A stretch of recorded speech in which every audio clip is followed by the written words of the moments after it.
Programme की शुरुआत करेंगे। बांग्लादेश में 21 जुलाई की दोपहर 1:30 बजे एक दर्दनाक हादसा हुआ। एक trainer F-7 Chinese aircraft Dhaka के 20 साल पुराने स्कूल के कैंपस में गिरा, जिसमें मंगलवार दोपहर तक 25 छात्रों की जान जाने और 27 के आसपास जो है मृतकों की संख्या बताई जा रही है। ये बांग्लादेश के एविएशन इतिहास का सबसे बड़ा हादसा था, जिसने पूरे देश को हिलाकर रख दिया, जबकि घायलों के ठीक होने की दुआ की जा रही है। इस हादसे के बाद बांग्लादेश की सेना में शामिल उन चीनी एयरक्राफ्ट पर सवाल उठने लगा है जो इससे पहले भी धड़ाधड़ क्रैश हो चुके हैं। ऐसे में आज बात इस हादसे पर करेंगे कि आखिर यह हादसा कैसे हुआ, हादसे के बाद से अब तक क्या क्या किया गया है, इसके बारे में आपको बताएंगे। तो बता दें कि क्रैश हुआ फाइटर जेट चीन में बना F-7 BGI था। हादसा 21 जुलाई दोपहर करीब 1 बजे हुआ। उस समय स्कूल में क्लासेस चल रही थी और सैकड़ों छात्र वहां मौजूद थे। बांग्लादेशी सेना ने कहा कि दुर्घटना तकनीकी खराबी के कारण हुई है। पायलट ने विमान को आबादी से दूर ले जाने की कोशिश की, लेकिन ये माइलस्टोन स्कूल कैंपस से टकरा गया। घटना के कारण सरकार ने 1 दिन के राजकीय शोक की घोषणा की है। वायुसेना ने हाई लेवल जांच भी शुरू कर दी है। आपको बता दें कि इस दर्दनाक हादसे में पायलट लेफ्टिनेंट मोहम्मद तोकीर इस्लाम की भी मौत हो गई। इंटर सर्विसेज पब्लिक रिलेशन ने पुष्टि की है कि विमान के pilot flight lieutenant Mohammad Tauqeer Islam की हादसे में मौत हो गई है। वहीं हादसे के बाद कई लोग अस्पताल के बाहर ब्लड डोनेट करने के लिए पहुंचे हैं। हादसे के वक्त पास की इमारत में मौजूद छात्रों ने बताया कि प्लेन उनकी बिल्डिंग से टकराया और अगली बिल्डिंग के गेट के पास गिर गया। इससे तुरंत ही वहां आग लग गई। आपको बता दें कि यह पहली बार नहीं है जब बांग्लादेश में कोई चीनी विमान दुर्घटना का शिकार हुआ हो। इससे पहले भी कई हादसे हो चुके हैं। अब इन हादसों के बारे में आपको बताएंगे, ग्राफिक के जरिए ने समझेंगे।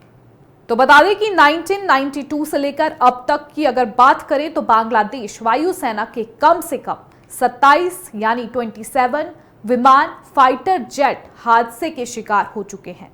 साल 2005 के बाद से अब तक 11 दुर्घटनाएं हुई हैं, जिनमें गौर करने वाली बात यह है कि 7 चीनी विमान इनमें शामिल थे। वायुसेना में चीनी विमानों की संख्या अच्छी खासी है, खासतौर पर F-7 की, जो 21 जुलाई को दुर्घटनाग्रस्त हुआ। 9 मई 2024 में चटगांव में याक 130 दुर्घटनाग्रस्त हुआ था। 23 नवंबर 2018 में तंगाइल में चीनी F-7 BG क्रैश हुआ था। 1 जुलाई 2018 में चीनी पाकिस्तानी K-8W ट्रेनर विमान क्रैश हुआ। 27 दिसंबर 2017 में कॉक्स बाजार में 2 याक 130 की हवा में टक्कर हुई थी। 29 जून 2015 में चीनी F-7 MB बंगाल की खाड़ी में लापता हुआ। 20 दिसंबर 2010 में 2 चीनी PT-6 विमान दुर्घटनाग्रस्त हुए थे। आपको बता दें कि 21 जुलाई को हुए इस क्रैश के बाद दुनिया भर के कई नेताओं ने घटना पर दुख जताया है। अंतरिम सरकार के प्रमुख मोहम्मद यूनुस ने इस घटना पर दुख जताया। उन्होंने एक फेसबुक पोस्ट में लिखा कि इस हादसे में वायुसेना के सदस्य, माइलस्टोन स्कूल एंड कॉलेज के छात्र, अभिभावक, शिक्षक और कर्मचारी सहित जिन लोगों को नुकसान हुआ है वह अपूर्णीय है। ये देश के लिए एक बेहद दुखद क्षण है। मैं घायलों के शीघ्र स्वस्थ होने की कामना करता हूं।